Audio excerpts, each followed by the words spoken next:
ചെമ്പനീർ പൂവിന്റെ latest episode review ആണ് പറയുന്നത്. അങ്ങനെ വർഷയുടെ അമ്മ ഏതായാലും വർഷയുടെ വീട്ടിൽ വെച്ച് കൊടുത്തന്നെ വർഷയുടെ താലി മാറ്റി കോർക്കൽ ചടങ്ങ് നടത്താൻ വേണ്ടി തീരുമാനിച്ചിരിക്കുകയാണ്. ആ സമയത്തിന്റെ ചന്ദ്രമതിയുടെ റിക്വസ്റ്റ് പ്രകാരം ശ്രുതിയുടെയും ശ്രുതിയുടെയും ആ ഒരു താലി മാറ്റി കോർക്കൽ ചടങ്ങ് അതിന്റെ കൂടെ തന്നെ നടത്താൻ വേണ്ടി തീരുമാനിക്കും. ശ്രുതിയുടെ അച്ഛനോട് എത്രയും പെട്ടെന്ന് തന്നെ മലേഷ്യയിൽ നിന്നും തിരിച്ചു വരാൻ വേണ്ടിയിട്ട് ചന്ദ്രമതി ആവശ്യപ്പെട്ടിട്ടുണ്ട്.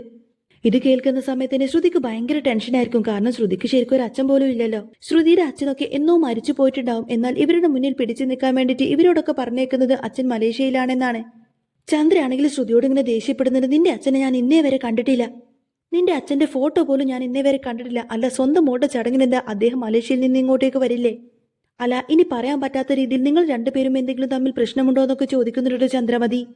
അന്നേരം ശ്രുതി പറഞ്ഞിട്ട്, ഇല്ല ആന്റി, ഒരു പ്രശ്നമില്ല, ഞാൻ ഏതായാലും അച്ഛനോട് വിളിച്ചു പറഞ്ഞോളാം, ചടങ്ങിന് സമയത്ത് ഏതായാലും അച്ഛൻ ഇങ്ങോട്ടേക്ക് വരുമോ എന്നൊക്കെ പറഞ്ഞു കൊടുക്കുന്നുണ്ട് ശ്രുതി.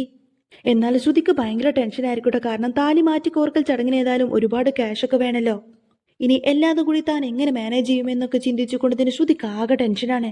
അല്ലെങ്കിൽ തന്നെ കല്യാണ സമയത്തും മറ്റുമായിട്ട് ഒരുപാട് ആൾക്കാരിൽ നിന്ന് പണം കടം വാങ്ങിച്ചത് കൊണ്ട് തന്നെ ഇഷ്ടംപോലെ കടം ഇപ്പോൾ ശ്രുതിക്കുണ്ട്. അതിനിടയിൽ ഇനി ഇങ്ങനെ താലി മാറ്റി കോർക്കൽ ചടങ്ങ് നടത്തുന്ന സമയത്തിന് ഒരുപാടധികം പൈസക്ക് ചെലവുണ്ടെന്ന് മാത്രമല്ല, തന്റെ അച്ഛനെ ഉണ്ടാക്കണല്ലോ, ഇല്ലാത്ത അച്ഛനെ, മലേഷ്യയിൽ നിന്നൊരു അച്ഛനെ ഉണ്ടാക്കണല്ലോ. അതുകൊണ്ട് താൻ ആകെ ടെൻഷൻ അടിച്ച് നിൽക്കുന്ന സമയത്തിന് ശ്രുതിയുടെ കൂട്ടുകാരി മീര പറയുന്നുണ്ട്, ശ്രുതി, അന്ന് മാമനായിട്ട് അഭിനയിക്കാൻ ഒരാളെ കൊണ്ടുവന്നില്ലേ, വീരാനെ, അതുപോലെ തന്നെ മറ്റൊരാളെ കൂടി അച്ഛനായിട്ട് അഭിനയിക്കാൻ വേണ്ടിയിട്ട് വിളിച്ചാലോ എന്ന് ചോദിക്കും. അന്നേരം ശ്രുതി പറഞ്ഞിട്ട്, അയ്യോ വേണ്ട വേണ്ട, ഇനി ആരെയും അങ്ങോട്ടേക്ക് കൊണ്ടുവന്നിട്ട് അഭിനയിപ്പിക്കൊന്നും വേണ്ട, ആന്റിയെ ഞാൻ എന്തെങ്കിലുമൊക്കെ പറഞ്ഞിട്ട് സമാധാനിപ്പിച്ചോളാം. അച്ഛൻ ഫ്ലൈറ്റ് കയറിയെന്നോ അങ്ങനെ എന്തെങ്കിലുമൊക്കെ പറഞ്ഞ് ആന്റിയെ ഞാൻ സമാധാനിപ്പിച്ചോളാം. പക്ഷേ താലി കോർക്കൽ ചടങ്ങിന് വേണ്ടിയിട്ട് പൈസക്ക് എന്ത് ചെയ്യുന്ന ഞാൻ ചിന്തിക്കുന്നത്. പൈസക്ക് വേണ്ടിയിട്ട് മീരയുടെ കയ്യിലെങ്ങാനും പൈസ ഉണ്ടോ എന്ന് ചോദിക്കുന്ന സമയത്തിന് മീര പറഞ്ഞിട്ട്, അയ്യോ എൻ്റെ കയ്യിൽ പൈസയൊന്നുമില്ല, കൂടി വന്ന 10,000-15,000 മാത്രം കാണുള്ളൂ എന്ന് പറയും. അപ്പോഴേക്കും ശ്രുതി പറഞ്ഞിട്ട്, അയ്യോ അതൊന്നും കിട്ടിയിട്ട് എനിക്ക് യാതൊരു കാര്യമില്ല, എനിക്ക് കുറച്ചധികം തന്നെ പണം വേണമെന്നൊക്കെ പറഞ്ഞുകൊണ്ട് തന്നെ കാശിന് വേണ്ടി ശ്രുതി ഏതായാലും ശ്രുതിയുടെ അമ്മേനെ വിളിക്കുന്നുണ്ട്, വിമലാമ്മേനെ. ശ്രുതി വിളിച്ച് ചോദിക്കുന്നുണ്ട്, അമ്മേ, ഞാൻ മാസം മാസം അമ്മയ്ക്ക് പൈസ തരാറില്ലേ, അതിനെന്തെങ്കിലും മിച്ചം പിടിച്ച പൈസ അമ്മയുടെ കയ്യിൽ ഇരിപ്പുണ്ടോ, എനിക്ക് കുറച്ച് പൈസയുടെ ആവശ്യമുണ്ടായിരുന്നു എന്ന് പറയുന്ന സമയത്തിന് വിമലാമ്മക്ക് അങ്ങ് വല്ലാതാവട്ടോ. കാരണം വിമലാമ്മ തന്നെ കഷ്ടിച്ച് ബുദ്ധിമുട്ടിക്കൊണ്ടാണ് അവിടെ ജീവിക്കുന്നത്. എന്നാൽ പോലും മോളുടെ ഒരു ആവശ്യത്തിനല്ലേ ഞാൻ എന്തെങ്കിലും ചെയ്യാമെന്നൊക്കെ പറയുന്നുണ്ട് വിമലാമ്മ. ഉള്ള പൈസ ശ്രുതിയുടെ കയ്യിൽ ഏൽപ്പിക്കാമെന്നൊക്കെ ചിന്തിച്ചുകൊണ്ടതിന് വിമലാമ്മ നേരെ പാർലറിലേക്ക് വരട്ടെ ശ്രുതിനെ കാണാൻ വേണ്ടിയിട്ട്. ശ്രുതിക്ക് പൈസ കൊടുക്കാൻ വേണ്ടിയിട്ട് വിമലാമ്മ പാർലറിൽ വരുന്ന അതേ സമയത്ത് തന്നെ ആയിരിക്കും ചന്ദ്രമതി അങ്ങോട്ടേക്ക് വരുന്നത്. ആ സമയത്തിന് ശ്രുതിക്ക് ആകെ ടെൻഷനായിരിക്കും. എന്നിട്ട് ശ്രുതി ഇങ്ങനെ വിമലാമ്മയോട് ദേഷ്യപ്പെടാണ്, അമ്മ, ഇതാണ് ഞാൻ അമ്മയോട് പറഞ്ഞത്, അമ്മ യാതൊരു മുന്നറിയിപ്പുമില്ലാതെ ഇങ്ങോട്ടേക്ക് കയറി വരരുതെന്ന്. ഈ ചന്ദ്രാന്റിക്ക് അല്ലെങ്കിൽ തന്നെ എന്നോട് ഇപ്പോൾ ഭയങ്കര ദേഷ്യമാണ് ഞാൻ ഈ ബ്യൂട്ടി പാർലറിന്റെ പേര് മാറ്റിയതുകൊണ്ട്. ഇനിയിപ്പോൾ അമ്മ എങ്ങാനും അവരിവിടെ വെച്ച് നേരിട്ട് കണ്ട പിന്നെ അതാകെ പ്രശ്നമാവുമെന്നൊക്കെ പറഞ്ഞിങ്ങനെ ദേഷ്യപ്പെടട്ടെ ശ്രുതി. എന്നാൽ ചന്ദ്രമതി അങ്ങോട്ടേക്ക് കയറി വരുന്നതും കണ്ടുകൊണ്ട് തന്നെ ശ്രുതിക്ക് ആകെ ടെൻഷനായിരിക്കും. വേഗം വിമലാമ്മയെ പിടിച്ചിട്ട് ഫേഷ്യൽ ചെയ്യുന്നത് പോലെ തന്നെ കുറേ അധികം ക്രീമൊക്കെ ഇങ്ങനെ വിമലാമ്മയുടെ മുഖത്തങ്ങ് വാരിപ്പൊത്തും, ചന്ദ്രമതിക്ക് വിമലാമ്മയെ മനസ്സിലാവാതിരിക്കാൻ വേണ്ടിയിട്ട്. ചന്ദ്രമതി വന്നിട്ട് വീണ്ടും ശ്രുതിയോട് ചോദിക്കുന്നുണ്ട്, ശ്രുതി, താലിക്കോൽക്ക് ചടങ്ങിന് വേണ്ടിയിട്ട് മോളുടെ അച്ഛൻ വരില്ലേ, മോളുടെ അച്ഛന് വേണ്ടിയിട്ട് ഞാൻ കാത്തിരിക്കുകയാണെന്നൊക്കെ പറയുന്ന സമയത്തിന്റെ ശ്രുതി പറഞ്ഞിട്ട്, അയ്യോ ആന്റി, അച്ഛൻ എന്തായാലും വരും, അച്ഛൻ തീർച്ചയായിട്ടും വരും, അച്ഛൻ ഫ്ലൈറ്റ് കയറിയിട്ടുണ്ട് എന്നൊക്കെ പറയും. നാളെ തന്നെ അച്ഛൻ ഇങ്ങോട്ടേക്ക് വരാമെന്ന് പറഞ്ഞിട്ടുണ്ട് എന്നൊക്കെ പറയും. ഏതായാലും അച്ഛൻ എനിക്ക് ആദ്യമേ പൈസ അയച്ചു തന്നിരുന്നു, താലി മാറ്റി കോർക്കൽ ചടങ്ങിന് വേണ്ടിയിട്ട് താലിയൊക്കെ വാങ്ങിക്കണ്ടേ, അതിന് വേണ്ടിയിട്ട് അച്ഛൻ എനിക്ക് പൈസ തന്നതാണെന്നൊക്കെ പറഞ്ഞുകൊണ്ട് തന്നെ വിമലാമ്മ ഏൽപ്പിച്ച ആ ഒരു പണം എടുത്തിട്ട് ശ്രുതി ഏതായാലും നേരെ ചന്ദ്രമതിയുടെ കയ്യിലേക്ക് കൊടുക്കും. എന്നാൽ ചന്ദ്രമതിയുടെ കയ്യിലേക്ക് പണം കൊടുക്കുന്ന സമയത്തിന് ചന്ദ്രമതിക്ക് ഭയങ്കര സന്തോഷമായിരിക്കും. ഇനിയിപ്പോൾ താലി മാറ്റി കോർക്കൽ ചടങ്ങിന്റെ ആ ഒരു ഫംഗ്ഷൻ വെച്ച് അച്ഛനെ കാണുന്നില്ലല്ലോ എന്ന ടെൻഷനായിരിക്കട്ടെ ശ്രുതിക്ക്. അതുകൊണ്ട് തന്നെ ശ്രുതി ഒരു പ്ലാന് തയ്യാറാക്കുകയാണ്. എൻ്റെ വീട്ടിൽ തന്നെ ഒരു റൗഡി ഉണ്ടല്ലോ സച്ചിനെ ഇറിറ്റേറ്റ് ചെയ്തത് കൊണ്ട് തന്നെ എന്തെങ്കിലും ഒരു പ്രശ്നം അവിടെ ഉണ്ടാക്കിപ്പിക്കണം. അങ്ങനെ സച്ചി അവിടെ വലിയ ഒച്ചപ്പാടും പ്രശ്നമൊക്കെ ഉണ്ടാക്കുന്ന സമയത്തിന് എല്ലാവരുടെയും ശ്രദ്ധ അവനിലേക്ക് പോവും.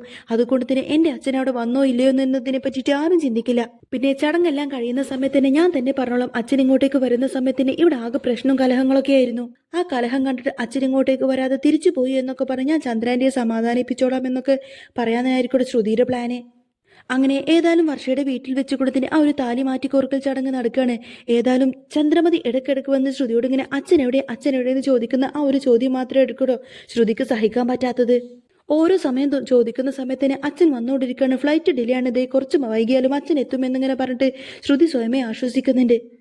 എന്നാൽ വർഷയുടെ അച്ഛനെയും അമ്മയുടെയും ഒരേ ഒരു പ്ലാന് മാത്രമായിരിക്കും ഈ ഒരു താലി കോർക്കൽ ചടങ്ങ് അവരുടെ വീട്ടിൽ വെച്ച് നടക്കണമെന്ന് മാത്രമല്ല, എന്തെങ്കിലും പ്രശ്നം സച്ചിയെ കൊണ്ട് അവിടെ ഉണ്ടാക്കിപ്പിച്ചുകൊണ്ടതിന് എന്നേക്കുമായി വർഷേനെയും ശ്രീകാന്തിനെയും തന്റെ കൂടെ നിർത്തണം. അങ്ങനെ ആ ഒരു പ്ലാന് വർക്കൗട്ട് ആക്കാൻ വേണ്ടി തന്നെയായിരിക്കും അവർ ഈ ഒരു ചടങ്ങ് നടത്താൻ തന്നെ തീരുമാനിച്ചത്. വർഷയുടെ അച്ഛനും അമ്മയും പറഞ്ഞിരുന്നു ഈ ഒരു ചടങ്ങ് നടക്കുന്ന സമയത്ത് ഒരിക്കലും ആ ഒരു സച്ചി പങ്കെടുക്കരുതെന്ന്. എന്നാൽ സച്ചി ഇല്ലാത്ത ചടങ്ങിന് ഒരിക്കലും രവീന്ദ്രൻ പങ്കെടുക്കില്ല. അതുകൊണ്ട് രവീന്ദ്രന്റെ നിർബന്ധപ്രകാരം മാത്രമായിരിക്കട്ടോ സച്ചി രേവതി കൂടി ആ ഒരു ചടങ്ങിന് പങ്കെടുക്കാൻ വേണ്ടി തീരുമാനിച്ചത്. സച്ചി ആ ഒരു ഫംഗ്ഷനിൽ പങ്കെടുക്കുന്നത് വർഷയുടെ അച്ഛനും അമ്മക്കും ഒട്ടും ഇഷ്ടമല്ല. അങ്ങനെ മഹിമയുടെ മനസ്സിലൊരു ഐഡിയ ഉദിക്കാണ്. സച്ചിനെ ഇവിടെ വെച്ചിട്ട് എന്തെങ്കിലുമൊക്കെ ഇങ്ങനെ പ്രകോപിപ്പിച്ചു കഴിഞ്ഞാൽ അവൻ ഇവിടെ വെച്ച് എന്തെങ്കിലും പ്രശ്നമുണ്ടാക്കിക്കോളും. എന്നാൽ അത് മുതലെടുത്തുകൊണ്ട് തന്നെ വർഷക്ക് അത് ചൂണ്ടിക്കാണിച്ചു കൊടുത്ത് വർഷനെ എന്നേക്കുമായിട്ട് ഇവിടെ നിർത്തണമെന്നൊക്കെയായിരിക്കും മഹിമയുടെ പ്ലാന്. ഈ ഫംഗ്ഷന് വേണ്ടിയിട്ട് വർഷയുടെ വീട്ടിലേക്ക് ചെല്ലുന്ന സമയത്തിന് വർഷയുടെ അച്ഛനാണെങ്കിൽ രവീന്ദ്രനെ എല്ലാവരുടെയും മുന്നിൽ വെച്ച് വളരെയധികം നാണം കെടുത്തുന്നുണ്ട്, വളരെയധികം ബുദ്ധിമുട്ടിക്കുന്നുണ്ട്. എല്ലാവരുടെയും മുന്നിൽ വെച്ച് തരം താഴ്ത്തിക്കൊണ്ടായിരിക്കട്ടോ രവീന്ദ്രനെ പറ്റിയിട്ടൊക്കെ സംസാരിക്കുന്നത്. ഒരു VIP-യുടെ ഷൂസും കൊണ്ട് രവീന്ദ്രന്റെ കാലിലൊക്കെ ചവിട്ടിപ്പിക്കുന്നുണ്ട്. എന്നാൽ ഇത് താനാണ് ചെയ്യിപ്പിക്കുന്നത് എന്നുള്ള കാര്യമൊക്കെ രവീന്ദ്രൻ അറിയാം. വർഷയെ ആലോചിച്ചുകൊണ്ട് മാത്രമായിരിക്കട്ടെ ഒന്നും ഇണ്ടാതെ ഇതെല്ലാം തന്നെ രവീന്ദ്രൻ ഇങ്ങനെ സഹിച്ചു നിൽക്കുന്നത്. എന്നാൽ ഇതിനിടയിലൊക്കെ ശ്രുതി എങ്ങനെയെങ്കിലും സച്ചിയെ മദ്യപിപ്പിക്കാനൊക്കെ നോക്കുന്നുണ്ട്. വേറൊരാളെ ഏർപ്പാടാക്കിക്കൊണ്ട് തന്നെ സച്ചിക്ക് മദ്യം വാങ്ങിച്ചിട്ട് സച്ചി ഇങ്ങനെ മദ്യം കഴിപ്പിക്കാനൊക്കെ പ്രകോപിപ്പിക്കും. എന്നാൽ സച്ചി ആണെങ്കിൽ രേവതി തനിക്ക് ആ ഒരു പുതിയ കാറ് വാങ്ങിച്ചു തന്നതുകൊണ്ട് തന്നെ ഇനി ഒരിക്കലും താൻ കൈകൊണ്ട് മദ്യം തൊടില്ല എന്ന പ്രതിജ്ഞ എടുത്തിരിക്കുകയാണ്. അങ്ങനെ സച്ചി മദ്യം കുടിക്കാത്തത് കൊണ്ട് തന്നെ ശ്രുതിയുടെ ആ ഒരു പ്ലാൻ അങ്ങ് പൊളിഞ്ഞു പോകും. വർഷയുടെ അമ്മ ഒരു ഗുണ്ടയെ ഏൽപ്പിച്ചുകൊണ്ട് തന്നെ സച്ചിയുടെ അടുത്തേക്ക് ചെന്നിട്ട് സച്ചിനെ അങ്ങനെ കാലിലൊക്കെ കെട്ടി ചവിട്ടിപ്പിക്കുന്നുണ്ട്. എന്നാൽ രേവതി ഓർത്തുകൊണ്ട് മാത്രം സച്ചി ഒന്നും പ്രതികരിക്കുന്നില്ല കേട്ടോ. വെറുതെ താനായിട്ട് അവിടെ ഒരു പ്രശ്നം ഉണ്ടാക്കണ്ടല്ലോ എന്നൊക്കെ ചിന്തിച്ചുകൊണ്ട് എല്ലാം സഹിച്ച് ക്ഷമിച്ച് നിൽക്കുമായിരിക്കും സച്ചി. അപ്പോഴേക്കും വർഷയുടെ അമ്മയുടെ പ്ലാനും അവിടെ പാളിപ്പോകുന്നുണ്ട്. അങ്ങനെ ഇവരെന്തെങ്കിലുമൊക്കെ പ്രശ്നമുണ്ടാക്കാമെന്ന് ചിന്തിക്കുന്ന സമയത്തിന് സച്ചിയും രവീന്ദ്രനും ഭയങ്കര ക്ഷമയോടുകൂടെ തന്നെ ഒന്നും തന്നെ പ്രതികരിക്കുന്നില്ല. അതുകൊണ്ട് തന്നെ ഇവരുടെ എല്ലാവരുടെയും പ്ലാൻ അങ്ങ് ഫ്ലോപ്പായി പോവുകയാണ്. പിന്നീട് അങ്ങനെ ചടങ്ങെല്ലാം കഴിഞ്ഞതിന് ശേഷം ആ ഒരു പൂമാലെല്ലാം അവിടെ ഊരി വെച്ചതിന് ശേഷം വർഷയും ശ്രീകാന്തും ഒന്ന് ഔട്ടിങ്ങിന് പോകുന്നുണ്ട്. അപ്പോഴായിരിക്കട്ടെ മഹിമയുടെ വലിയൊരു ചതി തന്നെ അവിടെ നടക്കുന്നത്.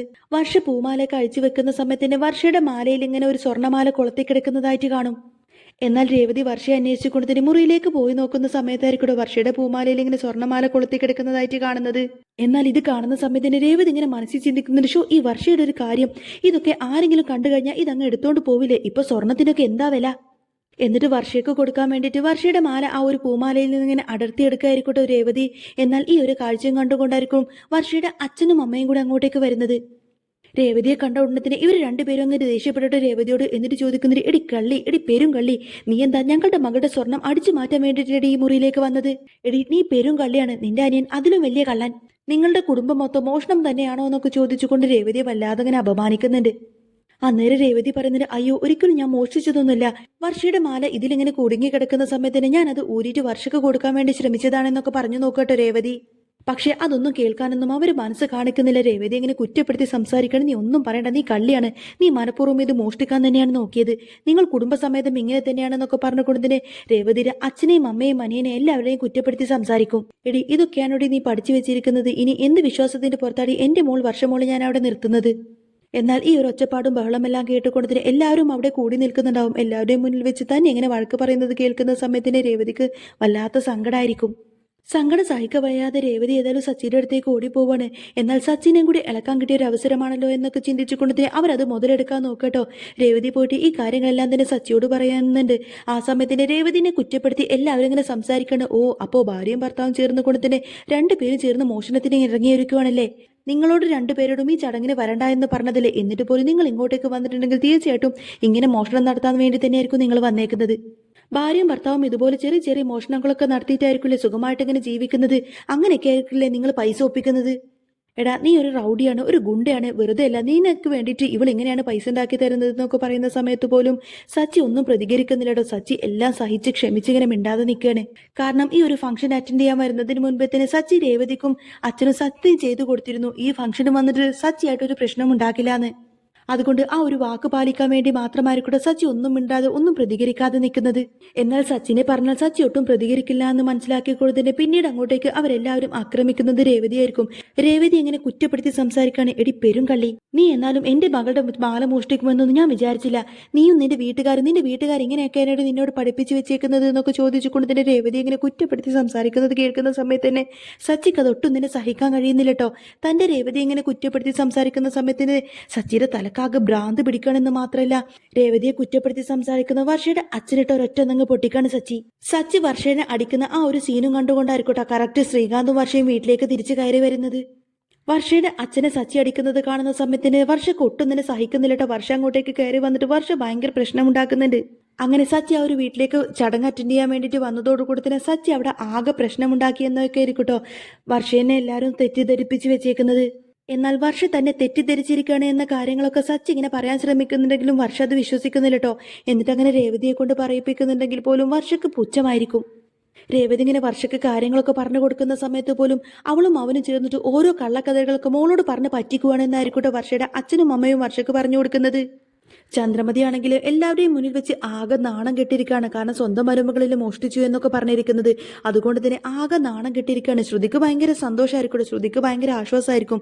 കാരണം ഇത്ര വലിയൊരു പ്രശ്നം അവിടെ നടന്നതുകൊണ്ട് തന്നെ തന്റെ അച്ഛൻ എവിടെയെന്നുള്ളൊരു ചോദ്യത്തിന് പിന്നീട് പ്രസക്തിയില്ല. ആരും തന്നെ തന്റെ അച്ഛനെ പറ്റിയിട്ട് ചോദിക്കുന്നില്ല. സച്ചിയെ എങ്ങനെയെങ്കിലുമൊക്കെ മദ്യം കുടിപ്പിക്കാൻ വേണ്ടിയിട്ട് ശ്രുതി നോക്കിയെങ്കിലും അതൊന്നും നടന്നില്ല. ഇനിയിപ്പോ ഇത്രയും വലിയൊരു പ്രശ്നമുണ്ടായ സ്ഥിതിക്ക് തന്റെ അച്ഛന്റെ കാര്യം ആരും ചോദിക്കാൻ വരില്ലല്ലോ എന്നൊരു സമാധാനമായിരിക്കും ശ്രുതിക്ക്. വർഷയ്ക്ക് ഏതായാലും ഇതൊട്ടും തന്നെ ആക്സെപ്റ്റ് ചെയ്യാൻ പറ്റുന്നില്ല കേട്ടോ. കാരണം വർഷയുടെ അച്ഛനെ സച്ചി അടിക്കുന്നതും കണ്ടുകൊണ്ടായിരിക്കും വർഷയും ശ്രീകാന്തും അങ്ങോട്ടേക്ക് വന്നിരിക്കുന്നത്. വർഷയുടെ അച്ഛൻ പറഞ്ഞതിന് ഇത്രമാത്രം കൾച്ചർ ഇല്ലാതെ ഇവനോട് ഞാൻ ഈ പരിപാടിക്ക് പോലും വരണ്ട എന്ന് പറഞ്ഞതിന്റെ കാരണം ഇതാണെന്നൊക്കെ പറയുന്നുണ്ട് കേട്ടോ വർഷയോട്. ആ സമയത്തിന് വർഷ പറയുന്നത് ഇനി ഏതായാലും എന്റെ അച്ഛനെ അടിച്ച സച്ചിയുള്ള വീട്ടിലേക്ക് ഞാൻ വരില്ല, അതുകൊണ്ട് ഇനി ഏതായാലും ശ്രീകാന്തിന്റെ വീട്ടിലേക്ക് ഞാൻ വരില്ല എന്നൊക്കെ പറയുന്നതോടുകൂടി തന്നെ ശ്രീകാന്തും വർഷയും പിന്നെ വർഷയുടെ വീട്ടിൽ തന്നെ നിൽക്കാനൊക്കെ തീരുമാനിക്കുകയാണ്. 1-2 ദിവസം വർഷയുടെ കൂടെ വർഷയുടെ വീട്ടിൽ നിന്നതിന് ശേഷം വർഷേനെ കാര്യങ്ങളൊക്കെ പറഞ്ഞ് മനസ്സിലാക്കി വർഷയുമായിട്ട് തിരിച്ച് വീട്ടിലേക്ക് പോകാമെന്നായിരിക്കട്ടെ ശ്രീകാന്ത് ചിന്തിച്ചേക്കുന്നത്. പക്ഷേ എത്രയൊക്കെ വർഷയോട് പറഞ്ഞിട്ട് പോലും വർഷക്കൊരിക്കലും അങ്ങോട്ടേക്ക് തിരിച്ചു വരാൻ തയ്യാറാവുന്നില്ല. പിന്നീട് അങ്ങനെ വർഷയുടെ വീട്ടിൽ നിൽക്കുന്ന സമയത്ത് പോലും വർഷയും ശ്രീകാന്തും തമ്മിൽ ഫൈറ്റ് ആവാണ്. അതായത് എന്റെ അച്ഛനെയും ഏട്ടനെയും അപമാനിച്ചിറക്കി വിട്ട് ഈ വീട്ടിൽ നിൽക്കാൻ എനിക്കും സൗകര്യമില്ല എന്നൊക്കെ പറഞ്ഞുകൊണ്ട് തന്നെ വർഷയുമായിട്ട് പിണങ്ങിയിട്ട് ശ്രീകാന്ത് തിരിച്ച് വീട്ടിലേക്ക് പോകും. ഏതായാലും വർഷയുടെ അച്ഛനും അമ്മയും ഭയങ്കര ഹാപ്പി ആയിരിക്കും. ശ്രീകാന്തിൽ നിന്നും വർഷയെ അടർത്തിയെടുത്താലും വേണ്ടില്ല, എങ്ങനെയെങ്കിലും വർഷ അച്ഛനമ്മമാരോടൊപ്പം ജീവിക്കണമെന്ന് മാത്രമായിരിക്കും അവരുടെ. Hi hello, welcome back to my channel. അപ്പോൾ നിങ്ങളിപ്പോൾ ഈ കണ്ടുകൊണ്ടിരിക്കുന്നത് നമ്മുടെ വീടിന്റെ ബാക്ക് സൈഡ് ആണ് കേട്ടോ. ഈ സീനറി ജസ്റ്റ് നിങ്ങളിന്ന് കാണിക്കാമെന്ന് വിചാരിച്ചു. ഇന്നത്തെ വീഡിയോയിൽ ഞാൻ കാണിക്കാൻ പോകുന്നത് മലപ്പുറം സ്റ്റൈലിൽ ഒരു അടിപൊളി സൂപ്പർ മീൻകറിയുടെ റെസിപ്പിയാണ്. ഭയങ്കര സിമ്പിളായിട്ടും പെട്ടെന്ന് ഉണ്ടാക്കിയെടുക്കാൻ പറ്റുന്ന ഈ ഒരു മീൻകറി എങ്ങനെ ഉണ്ടാക്കുന്നതെന്ന് നോക്കാം. അതിന് വേണ്ടിയിട്ട് ഞാൻ ആദ്യം തന്നെ ഇൻഡക്ഷൻ ടോപ്പിലേക്ക് ഇതുപോലൊരു ട്രൈപ്ലൈൻ്റെ പാൻ വെച്ച് കൊടുക്കുന്നുണ്ട്. ഇനി പാന് ചൂടാവുന്ന സമയത്ത് തന്നെ അതിലേക്ക് വെളിച്ചെണ്ണ ഒഴിച്ചു കൊടുത്തു. അതിനുശേഷം വലിയ ജീരകം, കടുക്, ഉലുവ ഇത് മൂന്നും ഓരോ ടീസ്പൂൺ വീതം ഇട്ട് കൊടുത്തിട്ടുണ്ട്. ഇനി ഇത് ജസ്റ്റ് ഇതുപോലെ ഇങ്ങനെ പൊട്ടി വരുന്ന സമയത്ത് തന്നെ ഇതിലേക്ക് ആവശ്യമായിട്ടുള്ള കറിവേപ്പിലയും കൂടെ ചേർത്തിട്ട് ഇതൊന്ന് പൊട്ടിച്ചെടുക്കണം. ഈ ഒരു ട്രൈപ്ലൈ പാന് എനിക്ക് ഒരുപാട് ഇഷ്ടപ്പെട്ടിട്ട് ഞാൻ ഓൺലൈൻ വഴി വാങ്ങിച്ചതായിരുന്നു. അപ്പോൾ നിങ്ങൾക്ക് ഇത് വാങ്ങിക്കണമെങ്കിൽ അതിന്റെ ലിങ്ക് ഞാനിതേ പ്രൊഡക്റ്റിൽ ടാഗ് ചെയ്ത് വെച്ചിട്ടുണ്ട്. നല്ല സുഖം കേട്ടോ ഈ ട്രൈപ്ലൈൻ്റെ പ്രൊഡക്ട്സ് ഒക്കെ വെച്ചിട്ട് കുക്ക് ചെയ്യുന്ന നേരത്ത്. ഏതായാലും ഇനി ഇതിലേക്ക് ഒരു മീഡിയം സൈസ് സവാള കൊത്തി അരിഞ്ഞത് ചേർത്ത് കൊടുക്കുന്നുണ്ട്. സവാള വഴന്നു വരുന്ന സമയത്ത് തന്നെ ഇതിലേക്ക് ആവശ്യത്തിന് ഇഞ്ചി വെളുത്തുള്ളി പേസ്റ്റ് ചേർത്ത് കൊടുത്തു. അതിനുശേഷം മസാലപ്പൊടികളായിട്ട് മഞ്ഞൾപ്പൊടി, മല്ലിപ്പൊടി, പിന്നെ കുറച്ചധികം കാശ്മീരി ചില്ലി ചേർത്ത് കൊടുക്കുന്നുണ്ട്. പിന്നെ ആവശ്യത്തിന് ഉപ്പും. ഇനി ഇതിലേക്ക് ആവശ്യത്തിന് പുളിവെള്ളം കൂടി ചേർത്ത് കൊടുത്തതിന് ശേഷം ഒരു ലോ ഫ്ലെയിമിൽ ഇട്ടിട്ട് നല്ലോണം ഒന്ന് കുക്ക് ചെയ്തെടുക്കണം. ഈ മസാലയ്ക്ക് ഒന്ന് വെന്ത് വരാൻ വേണ്ടിയിട്ടാണ് ലോ ഫ്ലെയിമിൽ കുറച്ചധികം നേരം ഇങ്ങനെ കുക്ക് ചെയ്തെടുക്കുന്നത്. പിന്നെ നമ്മുടെ ഈ ഒരു മുളക് കറിയുടെ ടേസ്റ്റ് ഒന്ന് ബാലൻസ് ചെയ്യാൻ വേണ്ടിയിട്ട് ഞാൻ ഇതിലേക്ക് 1 ടേബിൾ സ്പൂൺ അളവിൽ തന്നെ പഞ്ചസാര ചേർത്ത് കൊടുക്കുന്നുണ്ട്. പഞ്ചസാരയും കൂടി ചേർത്ത് കൊടുത്തതിന് ശേഷം നമ്മുടെ ഈ ഒരു മസാലയൊക്കെ ചെറുതായിട്ട് ഇങ്ങനെ കുറുന്നനെ വരും. മസാലയൊക്കെ വെന്ത് നല്ലോണം ഇങ്ങനെ കുറുന്നനെ വന്ന ഉടനെ തന്നെ നമുക്ക് എത്ര കറിയാണോ വേണ്ടത് അത്രയും വെള്ളം ചേർത്ത് കൊടുക്കുന്നുണ്ട്. പിന്നെ നമുക്ക് ഇതിലേക്ക് ആവശ്യമായിട്ട് 1.5 മുറി തക്കാളി ചെറുതായിട്ട് ഇതുപോലെ ഇങ്ങനെ കൊത്തി അരിഞ്ഞതും കൂടെ ചേർത്ത് കൊടുക്കുന്നുണ്ട്. ഇനി ഇത് നല്ലോണം ഹൈ ഫ്ലെയിമിൽ ഇട്ടിട്ട് നല്ലോണം ഇങ്ങനെ വെട്ടി തിളപ്പിച്ചെടുക്കണം. തിളച്ചിട്ട് ഒരു 5 മിനിറ്റ് കഴിഞ്ഞതിന് ശേഷം മാത്രം നമ്മൾ കഴുകി വൃത്തിയാക്കി വെച്ചിട്ടുള്ള മീനിന്റെ തലകൾ ഇതിലേക്ക് ചേർത്ത് കൊടുക്കാം. ഞാനിവിടെ എടുത്തിട്ടത് ആഗോലി മീനിന്റെ തലയാണ് കേട്ടോ. അപ്പോൾ ഏതൊരു മീൻകറിയും ഇതേ രീതിയിൽ തന്നെ നമുക്ക് ഉണ്ടാക്കി നോക്കാം. പിന്നെ ഈ ഒരു ട്രൈപ്ലൈ പാന് ഞാൻ ഒരുപാട് എനിക്ക് ഇഷ്ടപ്പെട്ടിട്ട് വാങ്ങിച്ചതാണെന്ന് പറഞ്ഞല്ലോ. ഇത് നമ്മൾ പിന്നെ മീൻ ഫ്രൈ ചെയ്യുകയാണെങ്കിൽ പോലും അടിക്ക് പിടിക്കത്തൊന്നുമില്ല കേട്ടോ. അത്യാവശ്യം നല്ല കട്ടിയുള്ള സ്റ്റെയിൻലെസ് സ്റ്റീലിന്റെ ട്രൈപ്ലൈ പാനാണ്. ഇതിൽ തന്നെ ഒരു കടായി തവയൊക്കെ ഞാൻ വാങ്ങിച്ചിട്ടുണ്ട്. പിന്നെ സ്പെഷ്യലായിട്ട് ഒരു ക്യൂട്ടായിട്ടുള്ള ഒരു സോസ് പാനും വാങ്ങിച്ചിട്ടുണ്ടായിരുന്നു. അതിൻ്റെയൊക്കെ ലിങ്ക് ഞാൻ ഇതിന്റെ കൂടെ തന്നെ കൊടുക്കാം കേട്ടോ, പ്രൊഡക്റ്റിലായിട്ട് ടാഗ് ചെയ്ത് കൊടുക്കാം. ഏതായാലും മീനൊക്കെ ചേർത്തതിന് ശേഷം നമ്മുടെ മീൻകറി ഇവിടെ സെറ്റായിട്ട് വന്നിട്ടുണ്ട്. 5 മിനിറ്റ് ഇതുപോലെ ഇങ്ങനെ ഹൈ ഫ്ലെയിമിൽ ഇട്ടിട്ട് തിളപ്പിച്ചതിന് ശേഷം അടച്ചു വെച്ചിട്ട് ലോ ഫ്ലെയിമിൽ ഒരു 3 മിനിറ്റ് കൂടി ഇട്ട് കഴിഞ്ഞാൽ നമ്മുടെ ഈ മീൻകറി ഇതേ ഇവിടെ സെറ്റായിട്ട് വെന്ത് വന്നിട്ടുണ്ട്. ഇനിയിപ്പോൾ ഈ ഒരു മീൻകറി വെച്ചിട്ട് നമുക്ക് ചോറ്, പുട്ട്, ചപ്പാത്തി, അതുപോലെ പൊറോട്ട എല്ലാം കഴിക്കാം കേട്ടോ. ശരിക്കും ഇതിന്റെ കറക്റ്റ് കോമ്പിനേഷൻ എന്ന് പറയുന്നത് പൊറോട്ടയും മീൻകറിയാണ്. ഭയങ്കര ടേസ്റ്റാണ് കേട്ടോ ആ ഒരു കോംബോ. ഇങ്ങനെ ഒരു മീൻകറി നിങ്ങൾ ആരെങ്കിലും ട്രൈ ചെയ്ത് നോക്കിയിട്ടുണ്ടോ? സാധാരണ ഞങ്ങൾ മലപ്പുറം സ്റ്റൈലിൽ ഈ ഒരു രീതിയിലാണ് കേട്ടോ മീൻകറി വെക്കാറുള്ളത്. ഞാനിപ്പോൾ ഏതായാലും ഉണ്ടാക്കി വെച്ചിട്ടുള്ള ഈ ഒരു മീൻകറി കൂട്ടിയിട്ട് നല്ല കുത്തരി ചോറാണ്ട കഴിക്കാൻ പോകുന്നത്. ഈ ഒരു സ്റ്റൈലിൽ മീൻകറി ഉണ്ടാക്കി കഴിഞ്ഞാൽ പിന്നെ ചോറിന് സൈഡ് ഡിഷ് ആയിട്ട് മറ്റൊന്നും തന്നെ വേണ്ട. പിന്നെ മുളകിട്ട മീൻകറിയുടെ കൂടെ കഴിക്കാൻ വേണ്ടിയിട്ട് പപ്പടം കൂടെ കൂട്ടി കഴിക്കുന്ന സമയത്ത് തന്നെ നല്ല ടേസ്റ്റ് ആയിരിക്കും കേട്ടോ. ഏതായാലും നിങ്ങൾക്ക് ഈ ഒരു റെസിപ്പി ഇഷ്ടമായിട്ടുണ്ടെങ്കിൽ തീർച്ചയായിട്ടും നിങ്ങളൊന്ന് ട്രൈ ചെയ്ത് നോക്കണം. വീഡിയോ ഇഷ്ടമായിട്ടുണ്ടെങ്കിൽ ലൈക്ക് ചെയ്യാൻ മറക്കല്ലേ. അതുപോലെ തന്നെ ഈ ഒരു വീഡിയോയിൽ കാണിച്ചിട്ടുള്ള ഈ ഒരു പാന് നിങ്ങൾക്ക് ഇഷ്ടമായിരുന്നുണ്ടെങ്കിൽ അത് വാങ്ങിക്കാൻ വേണ്ടിയിട്ടുള്ള പ്രൊഡക്റ്റ് ഞാൻ ടാഗ് ചെയ്ത് കൊടുത്തിട്ടുണ്ട് കേട്ടോ. നല്ല സൂപ്പർ അടിപൊളി പ്രൊഡക്റ്റ് ആണ്. നെക്സ്റ്റ് ഒരു വീഡിയോ ആയിട്ട് കാണാം. ബൈ.